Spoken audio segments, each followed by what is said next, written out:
గుర్తుపెట్టుకో, ఇది మా ఇంటి సమస్య, మా ఇంటి సమస్య, కాంగ్రెస్ పార్టీ సమస్య. అది మేము చూసుకుంటాం, మేము మాట్లాడుకుంటాం, ఇల్లు మూసుకొని మాట్లాడుకుంటాం. నీకు ఇంత దిగజారాల్సిన అవసరం ఏముంది? నీ దగ్గర ఎవరున్నారు? మొన్న 14 మంది గౌరవ కౌన్సిలర్లు, అందులో మున్సిపల్ చైర్మన్ అయిన మహేష్ చేయి మీద పచ్చబొట్టు కొట్టుకొని నీకోసం పనిచేస్తే నువ్వు మాట్లాడిన విధానం, నువ్వు మాట్లాడిన వల్గరా, నువ్వు చేసిన విధానం ఒక్కరోజు వనపర్తిలో ఉన్న కౌన్సిలర్ గౌరవించకుండా చెంచాలను, ఓఎస్డీలను, పిఏలను, చెత్తగాలను పెట్టుకొని నువ్వు పాలిస్తే బిడ్డ నీ టైం అయిపోయింది. మేము బయటకు వచ్చి కాంగ్రెస్ పార్టీలో జాయిన్ అవుతామని చైర్మన్ అయితే మళ్ళీ వాళ్ళ గురించి నిన్న ఇదే సెంటర్లో మాట్లాడతాడు. ఈ సెంటర్లో ఏం మాట్లాడతాడు? డబ్బు సంచులు అంటాడు. డబ్బు సంచులు మేఘారెడ్డితోనే ఎక్కడివి? నీవే పెబ్బేరు చివరస్తారు ఏమన్నావు? మేఘారెడ్డితో డబ్బులు ఆట కిరాయిలే అంటావు. మళ్ళీ ఎట్లకెళ్ళి వచ్చే? నేనేమన్నా పెబ్బేరు సంత కబ్జా చేసినా, వనపర్తి రాజాగారి గుడి కబ్జా చేసినా, వనపర్తి రియల్ ఎస్టేట్లో లంచాలు తీసుకున్నానా, కృష్ణా నది కబ్జా చేసినా, మోజర్ల కడ కబ్జా చేసినా, కొత్తపేట కడ కబ్జా చేసినా, నా దగ్గర డబ్బులు ఎక్కడి? నన్ను ప్రేమతో గెలిపించుకున్నారు. మన చైర్మన్, కౌన్సిలర్ ఆత్మాభిమానం బయటకు వస్తే డబ్బు సంచులు అంటావు. డబ్బు సంచులు నీకు అలవాటు. నీకు సిగ్గు స్వరం ఉంటే ఒక్కసారి వెనక్కి ఎదురు చూసుకో. రేవల్లిలో ఎంపీటీసీని, ఎంపీపీని ఎవరిని చేసినావు? కాంగ్రెస్ పార్టీ చేయి గుర్తు ముందని చేసినావు. వాళ్ళు అప్పుడు ఎక్కడ పోయింది? అప్పుడు ఎవరు డబ్బులు సంచులు ఇచ్చారు? కాంగ్రెస్ పార్టీ మీద గెలిచిన సబితమ్మని తీసుకొచ్చి బీఆర్ఎస్ పార్టీలో మినిస్టర్ చేశారు. తెలివి లేదా? మైండ్ దొబ్బిందా? ఇవన్నీ ఎవరు అడిగేటోళ్ళు లేరైనా? ఆల్రెడీ వనపర్తి ప్రజలు తన్ని తరిమేసి 100 అడుగులలో పూడ్చిపెట్టిండ్రు.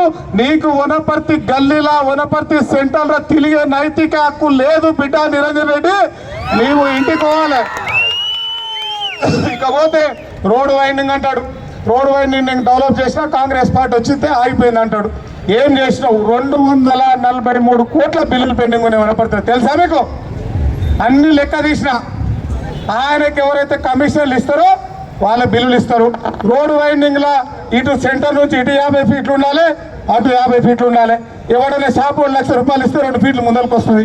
ఇవన్నీ అడిగేటోళ్ళు లేడు అనుకున్నావా? బిడ్డ తిన్నది మొత్తం కక్కిస్తాం, తిన్నది మొత్తం కక్కిస్తాం, నేను ఇంటికి పంపిస్తాం. రోడ్డు వైండింగ్ చేసే బాధ్యత మాది. పండ్లను, కూరగాయలను, రోడ్డు మీద బతికేటోళ్ళను అందరినీ గుండెలో పెట్టుకొని చూసుకునే బాధ్యత కాంగ్రెస్ పార్టీ తీసుకుంటుంది. ఎందుకంటే రేవంత్ రెడ్డి గారు, ముఖ్యమంత్రి గారు ఇక్కడ 3వ తరగతి నుంచి ఈ ఎదురు ఉన్న స్కూల్లో ఇంటర్మీడియట్ వరకు ఇక్కడనే చదువుకున్నాడు. కొడంగల్ తర్వాత కొడంగల్ ఎంత డెవలప్ చేస్తాడో దాని తర్వాత ఆయన చదువుకున్న వనపర్తిని కూడా అంత డెవలప్ చేస్తాడు. కాబట్టి మనం కాంగ్రెస్ పార్టీని ఆశీర్వదించాలి. కాంగ్రెస్ పార్టీ 6 గ్యారంటీలు ఇచ్చింది మనకు. 6 గ్యారంటీలు ఆల్రెడీ 5 గ్యారంటీలు చేసినాం.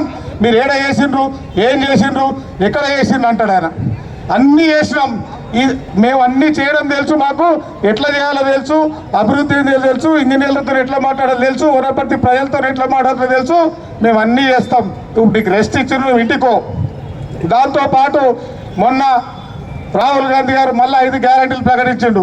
ఆ 6 గ్యారంటీలు, ఈ 5 గ్యారంటీలు మనం కాంగ్రెస్ పార్టీ తరఫున ఇంటింటికి తీసుకెళ్లి 1 నెల రోజులు మనం కష్టపడితే కాంగ్రెస్ పార్టీ అభ్యర్థి గౌరవ మల్లు రవి గారిని గెలిపిస్తే ఆయన